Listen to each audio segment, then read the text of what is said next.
Kyra Mageean coming home with a silver in the 1500 metres last Friday night, and then at the weekend, Mark English securing a bronze in the 800 metres. We have got Cathal Dennehy, who is covering the championships in Munich across the last couple of weeks, wall to wall. Cathal, how are you getting on? Good. Tired, but good. I'd imagine. I saw you say, and I think this is a very fair point, that why can't all championships be in Germany when you look at how tremendous Munich was? It was. I mean, talking to some of the people who went to the World Cup there, what was it, 06? They were all just saying it was a fantastic World Cup, the journalists who were covering that, and it was a fantastic championships. I missed the 2009 World Championships in Berlin. A lot of people who went to that said that was the best World Championships. Before this, the best European Championships I've been to was in Berlin. So Germany are really stacking up with consistent runs of brilliant championships. And the atmosphere on Tuesday and Sunday specifically was as good as anything I've heard. And I've been kind of going to these things for almost 20 years now, unfortunately, showing my age, but as a fan first and then as a journalist. But yeah, that was right up there. Yeah, look, from 2026, the format's going to change around the European Championships a little bit. It won't be maybe as connected as it has been for these championships. The aquatic sections were all in Rome, but you had the rowing and a lot of the other events taking place in Bavaria, and then you had the athletics all based around Munich and the Olympic Stadium. In a way, I think this has worked fantastically well, because it keeps the interest levels up. It raises the profile maybe of some of the less mainstream sports. I'm not going to call them minority sports, because I saw Greg Allen making that very point on Twitter last night, that it's unfair to call something a minority sport. But generally, I think this has raised the profile of every event that's taken place over the last 2 weeks. I agree. I think it makes perfect sense on paper. The facility in Munich was not suitable for swimming. So swimming basically in aquatics said we're going to hold our own European Championships. And athletics joined. Athletics didn't really join in. I mean, on paper, it was part of it 4 years ago, the multi-sport championships, the first one, but it held its Europeans in Berlin while the rest of them were happening in Glasgow, which is obviously not really a mini Olympics like it was trying to be. This time it got a lot closer, and obviously any kind of multi-sport championship wants athletics, of these kind of Olympic sports. Athletics is obviously kind of the biggest attraction, gets the most fans. But I think athletics has looked at it and basically said that, with being selfish, I suppose, it considers that the championships need athletics more than athletics needs the championships, because athletics is one of those sports that its Europeans will draw the crowds and it will get the immediate attention on its own. In a way, unfortunately, that things like BMX and wall climbing and a lot of the other sports that were present won't. So I think athletics was conscious that the media interest in that was being diluted perhaps across some of these slightly smaller sports. And as a result, it figured that, it has more to gain by going out on its own in 2026, which is what it's doing. It's going to be in Birmingham or Budapest, athletics on its own for its Europeans in 4 years' time. And I think that will be good for athletics, but it'll mean probably a very dark future for the future of these multi-sport championships. And I think that's a shame, because I think, from Rhys McClenaghan to whoever else it was, Jenny Egan-Simmons in the canoeing, there was a lot of benefit, I guess, to a lot of these Olympic sports getting a platform outside of Olympic year. Yeah, I think they'll fragment away again. It was understandable that golf broke away this time round, and as I say, the aquatics is more for practical reasons more than anything else that it was in Rome. But from 2026, you take away your Ingebrigtsens and your big stars along the way. It maybe takes away some of the draw that gave a shine to other sports. I was just having a quick look, Colin, where we were at with expectation compared to delivery for the Irish team. Jerry, this is not too far off par really over the last decade. So 2 medals coming back in the hue of 1 silver and 1 bronze this time round. 2018 there was a bronze, same in 2016 and 2014. No medal 2012 with a few near misses, and then we go back to 2010 where there was a silver and 1 bronze. So generally we kind of achieved around about where the expectation levels probably were, and in this case in Kyra Mageean and in Mark English, you had 2 who had already delivered at this level before. Yeah, and I think Kyra Mageean, I guess all objective people, not that we wanted to really be shouting it, but like Kyra Mageean was almost a banker with the form she was in, looking at the field she was up against. She had to probably underperform significantly to not win a medal. But at the same time, she ran absolutely out of her skin to win that silver. Mark English, it was much harder because, yes, he could have won that and he was a medal contender, but there were about 15 to 16 guys who were at a very, very similar level. And, there's obviously only 3 medals. The fact he got one of them is a testament to his racing craft. And I guess what a confident and sort of smart racer that he is these days. But I think, often, as you said, we do get 1 or 2 medals at Europeans historically. Typically, it would be very disappointing if we came away without any medals.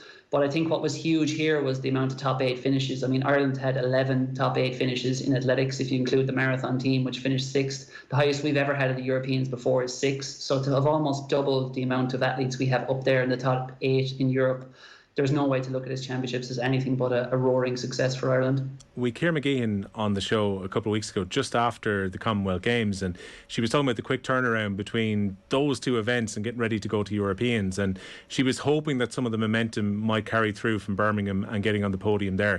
That seems to have very much been the case. And last Friday evening, what a performance to push Laura Muir all the way in a fairly high class field that was there, even though I know you were saying, and I know you were very confident on last Thursday's show, that Mageean was going to land a medal. But just the nature of the performance and running down an Olympic silver medalist right down to the line was a very, very good showing from Kyra Mageean in the 1500. Yeah, well, that's it. I think my confidence, I suppose, it was based on her form, but it was also based on, I think, her attitude and her kind of experience and her confidence these days. You know, she carries herself in a very different way now, Kyra Mageean, than maybe she used to 5 or 6 years ago, when she would turn in the kind of random, huge underperformance at a championship and just be spat out the back. But there was just something about the way she was racing in the Commonwealths, and even earlier on this year when she kind of led Louise Shanahan to a national record over 800 metres up in Belfast, you know, led like 750 metres of that race, and then Louise kicked by her to get the national record. And the fact Kyra had then run in a mixed race over in England and broke in 2 minutes, you could just tell things were bubbling up really well. And I think for probably the first time in Kyra Mageean's career, you really saw her race with absolute authority. You know, she threw herself towards the front in the heat, in the final, and just said, you know what, I'm as good or better than pretty much all of you. And, you know, obviously with the exception of Laura Muir. And as they were going down that back straight for the final time, I mean, we were looking at each other going, could this possibly happen? You know, this is a world bronze medalist, an Olympic silver medalist, one of the greats, not just of this generation, but of any generation over 1500. And to think Kyra was right there with her until 150 metres to go really signals that this was Mageean at the absolute peak of her powers. And it was after so much she'd been through, whether, you know, crises in confidence at previous championships, whether it was the injury issues, underperformance, things like that, overtraining, whatever it was, we'd seen her in tears for all the wrong reasons at championships in the past. And to see her just with such confidence, class, composure, to walk away with that silver medal, you know, up against an athlete like Laura Muir, that had to have felt as good as gold. Yeah, because with Kyra Mageean too, I think she wears her heart on her sleeve, and even smaller meets mean an awful lot to her. I remember her being in tears when she picked up an injury at the Athlone International Grand Prix a few years ago, and the late Jerry Kiernan had kind of had a bit of a go with her, at her about her preparations, and I was chatting to her afterwards, and she was just so disappointed not to have gone and put a show on even for the crowd that were there that night. And then when it came to major championships, there have been so many times she walked off the track and felt that she wasn't living up to the massive expectations, which have really hung over her since she was basically called the next Sonia O'Sullivan when she was still a junior runner. And then Amsterdam, she was like 24, I think, when she got that medal. And there was always that feeling that she was going to kick on and medal at major championships. That's a huge expectation to have on any athlete when these majors only come around every few years. It really is. And, you know, for a lot of athletes like Mageean and Thomas Barr and Mark English, you know, the Europeans is where we kind of have to fairly gauge them because, you know, just at a global level in their events, it is so difficult. The depth is just so strong. But Mageean is certainly an athlete. You know, she made the world final in 2019. I think that's when we saw her really breaking through to kind of become what so many of us had seen from her at junior level, which was a real freakish, outlying kind of talent. To have won a silver medal at World Under-20 Championships is so difficult because obviously not only is it a global championship, but historically, a lot of the East African athletes are, you know, known to be overage at those championships. There's a lot of uncertainty about their birth certs. And so to win a silver medal as a European athlete is extremely rare and extremely difficult. So we knew back then how huge a talent Kyra Mageean was. But obviously, once you're out into senior, you know, you've got 5, 8, 10 versions of World Under-20 Championships, those athletes all coming together in an open category. And she has the misfortune at global level to be up in what is undoubtedly the greatest era ever of women's 1500 metre running. And, you know, you have Faith Kipyegon, who is the greatest undoubtedly of all time. So the gold medal these days has just gone to her automatically. And then Laura Muir and the Ethiopian Gudaf Stegai. And then you have Sifan Hassan as well. It really is a golden generation. So it's probably going to be impossible for Kyra Mageean to ever realistically win an Olympic medal, but she's getting a whole lot closer. And the athlete who won bronze just behind her there in Munich, Sophia Inaui, finished 5th in the world final in Oregon.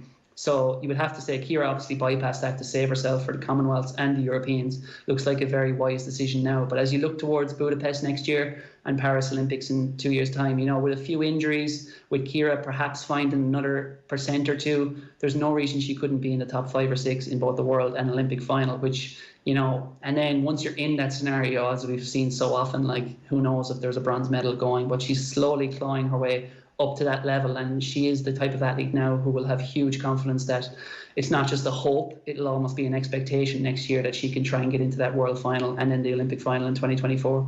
What do you put her improvement in form this summer down to? Was it largely down to that decision to skip Worlds and to be fresh for a few week period and actually hit top form?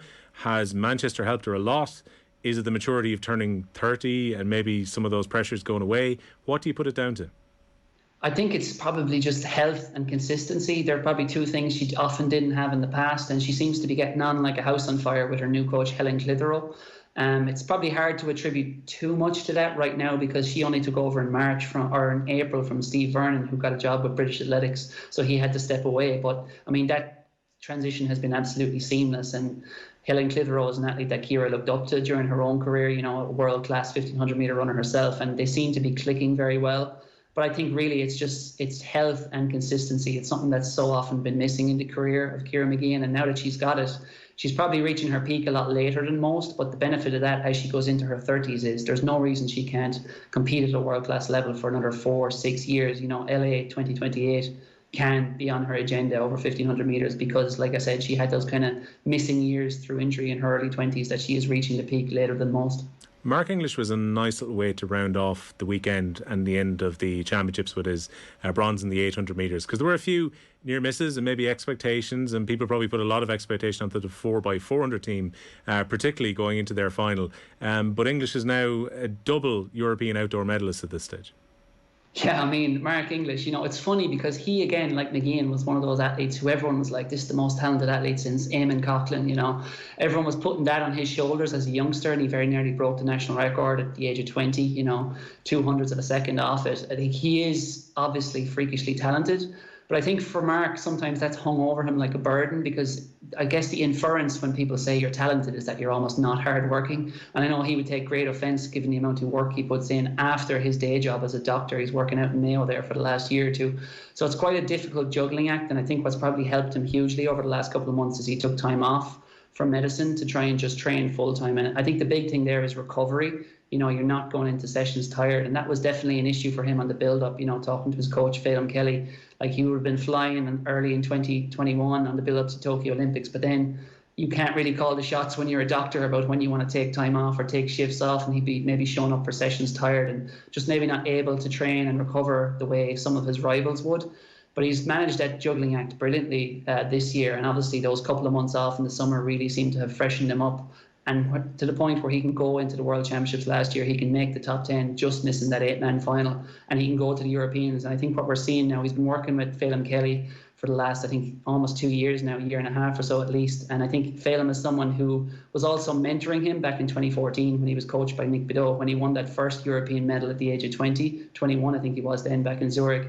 And I think Phelim is someone who understands Mark English. He gets through to him, and he can kind of work with his very kind of scientific, analytical mind that Mark has. And they pair up so well together. And I think there is big things in the future of Mark English, because as he now has made the top 10 at World Champs, he's made the podium at a European Champs. And I should say that podium he made was a much harder podium to make than it was back in 2014. It was a much weaker race back in 2014.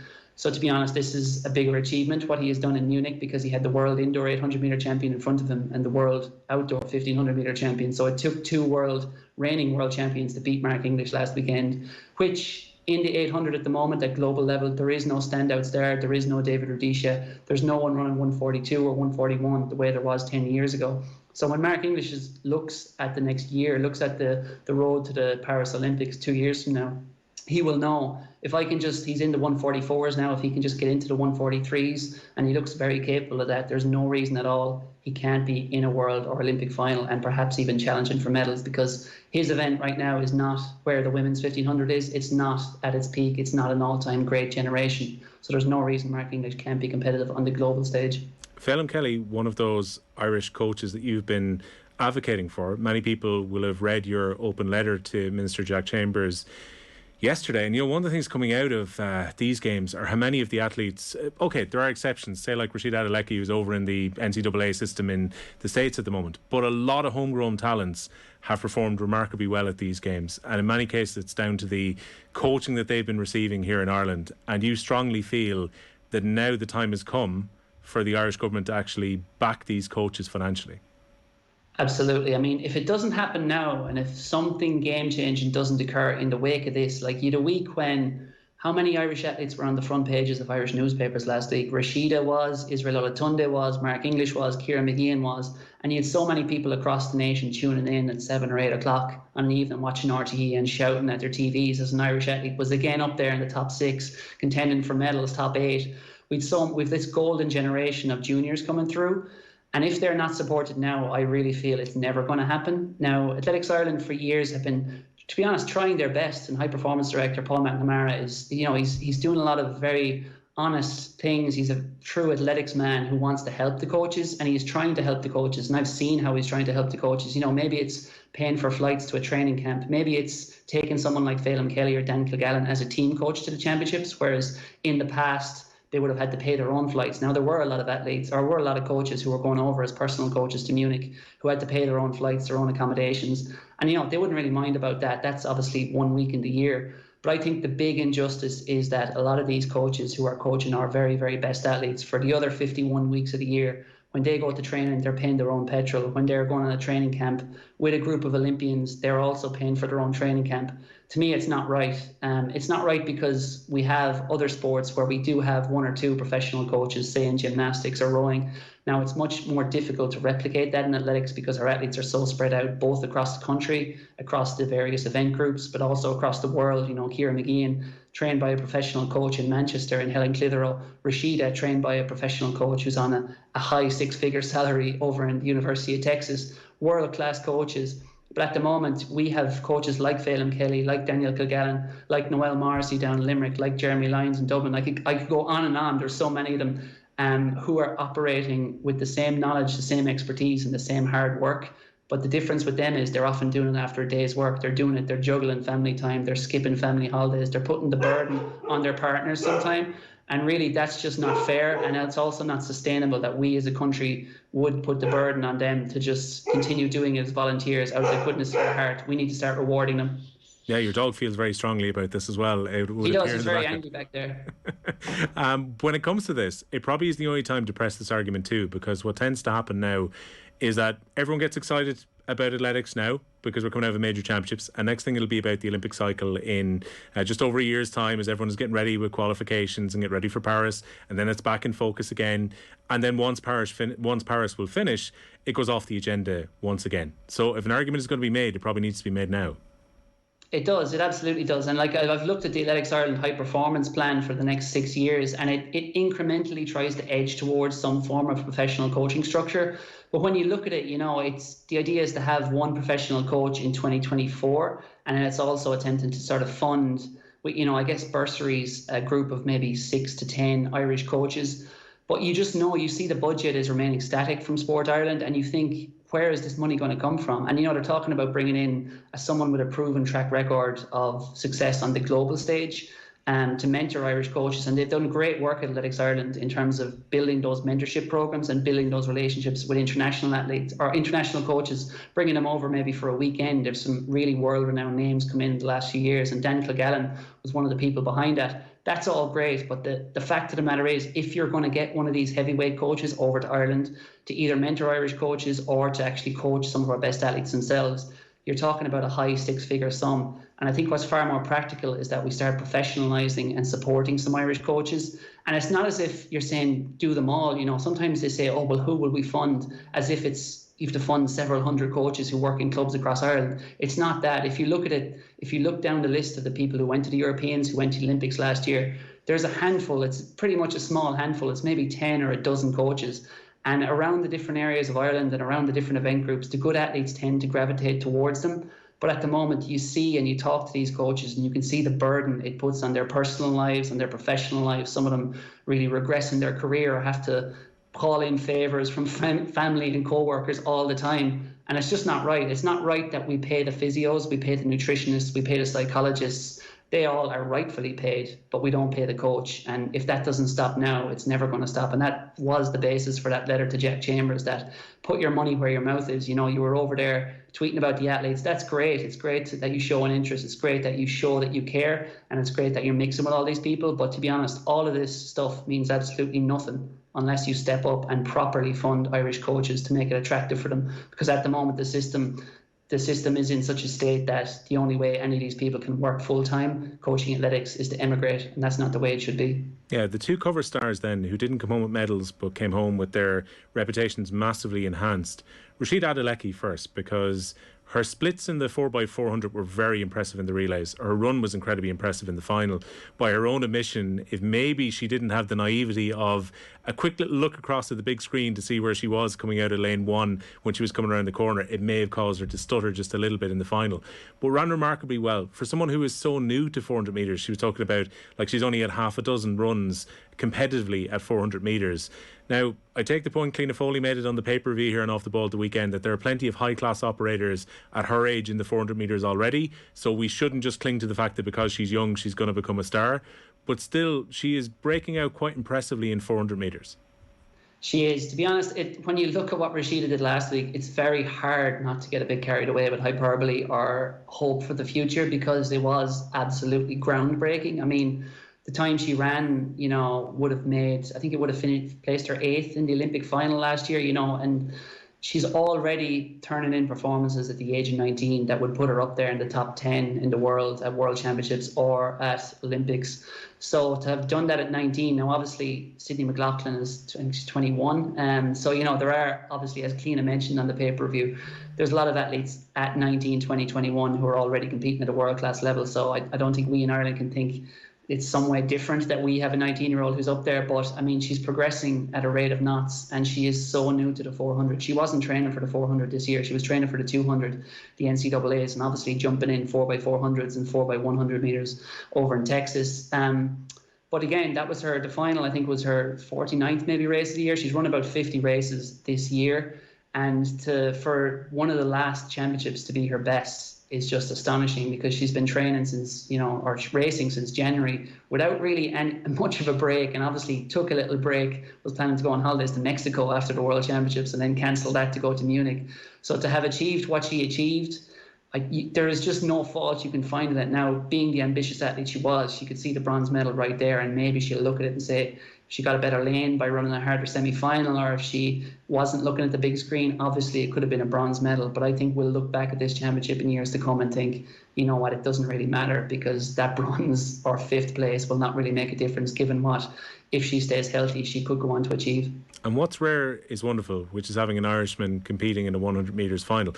The World Championship level is totally different to European when it comes to 100 metres. But that notwithstanding, Israel Olatunde breaking the record which had been held by Hessian for 15 years, I think, before this championships, to have run so well in the final, to have run so impressively to qualify for the final in the first place. It's nice to have an Irishman actually competing in a 100 metres major final. It is. I mean, 10:17 in that final, to have brought his best at the end of a long season with the pressure on. A lot of athletes, when they get into a big thing like that and they see someone like the Olympic champion pulling away from them, they tighten up. It's the enemy of good sprinting, is tightening up and feeling under pressure. He managed a miraculous trick for a man so young to stay so relaxed in that final, and that's something him and Daniel Kilgallen had been working on coming into this championship. But yeah, to have run 10:17 in pretty much steel conditions, we have to remember Paul Hessian had a 1.9 metres per second wind, which if you put that behind Israel Olatunde during that final would have meant he probably would have run under 10:10. That's obviously in perfect conditions, but that's indicative of the level he's now climbing to. There's no reason he can't run 10:10 in the years ahead, but again, a lot of things have to fall his way, and we always have had so many good 18, 19, 20-year-olds. It's brilliant that he's already done it on the world stage, but you always have to, I guess, remember that there are so many things can go wrong and so many things have to go right, mainly staying injury-free. But thankfully, under Daniel Kilgallen and the guidance he's got, he couldn't have a better man in his corner. For the next year, we know he's going to work with Daniel Kilgallen. He's going to finish up then in UCD, and no surprises that the US college scouts and I'm sure professional groups will be showing a big interest in him then. So it wouldn't surprise me if Israel Olatunde took his talents off to the US system, perhaps for a year or two in the NCAAs.